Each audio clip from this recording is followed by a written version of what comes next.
Non-cooperation movement. Children, here we'll be talking about the year, the causes and the features of the first movement started by Gandhiji, that was non-cooperation movement.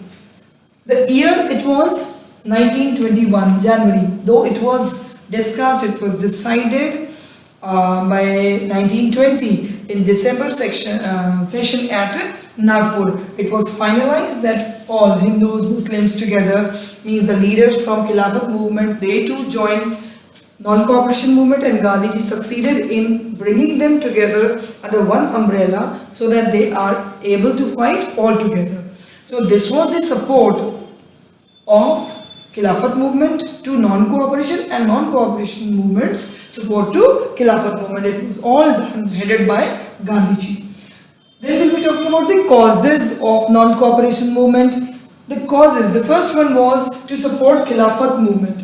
As we have talked earlier that Shaukat Ali and Muhammad Ali, they too toured the complete nation with Gandhiji, and they inspired the people to come together against a common enemy. That common enemy was the British, the colonials. So, one more, Rowlatt Act was passed by the British. We have discussed that Rowlatt Act was the act where any of the group of people, they could be sent behind the bars and they could be detained for 2 years. Detention was there for 2 years without bringing it to the knowledge of the court.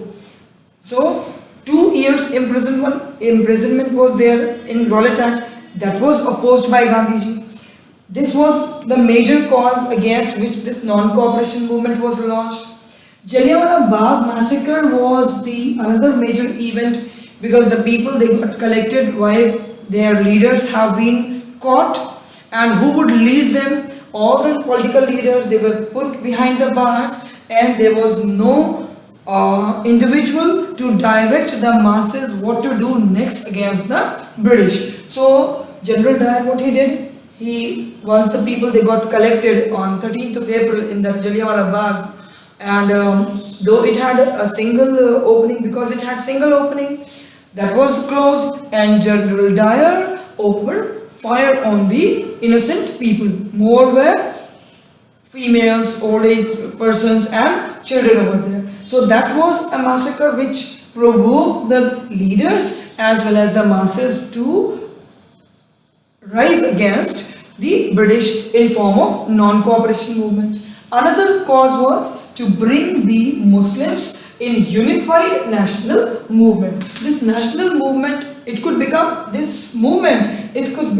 national movement only then when people around the nation, they were to be brought, and it was a win of Gandhiji that he could bring Muslims, Hindus, all the classes, various religious groups under one umbrella to fight against the British, to start this non-cooperation movement against the British. As you have seen that in his book, Gandhiji wrote in Hind Swaraj that Britishers could stay in India only because we are cooperating them. The day we stopped our cooperation, definitely in a year or two they will have to move back. So all these reasons you will be mentioning over here. This will give you a number of questions. What was the year? What were the causes? If we are asked to explain any one particular cause, now we can do that. Why Gandhiji supported Khilafat movement? So as he could make his movement a bigger one. So all the Indians, they were here together. Now let us see who else joined these movements. Children, various different social groups, they joined the movement. Now who were these groups? Like you say, middle class people. They joined this non-cooperation movement because they wanted themselves to get rid of the conditions they were working under the British. That is the reason they came together with Gandhiji to join this non-cooperation movement. Students, teachers, they too joined, lawyers, they too joined this movement. What they did? Students, they left their schools.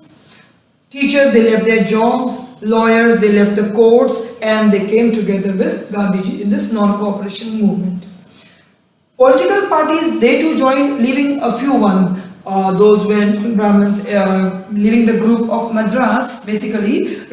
Most of the political parties, they joined this movement. Merchants, they too joined because the taxes were being imposed by the British. Because these merchants, they were not given that very freedom to work out as per their conditions in their business. So they joined the movement. Also the traders, for the same purposes, that the trading conditions, they were not favorable to the people of India. So these particular groups, they joined non-cooperation movement.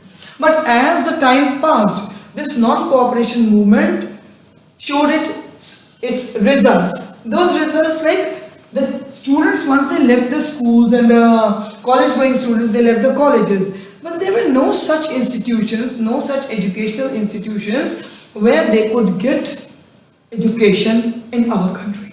So they were just forced to join back their schools, their colleges. Similar is for the teachers, for the lawyers, that they didn't get any specific job. Though it was said that people, they were work in Swadeshi form, they will boycott the British jobs. Though they did, but children, livelihood was their condition, and they could not get this livelihood only and only by spinning khadi. They could not get those many jobs over there. So what they did, they had to join back their jobs, or the lawyers, they had to join back their courts. Merchants also, traders also, they too joined this non-cooperation movement. But with the passage of time, it was seen that various groups, they joined, and after a few months, you can say, they just got their results, and those results were not that very satisfying. So they started shifting back to their jobs. These are the basic features of non-cooperation movement.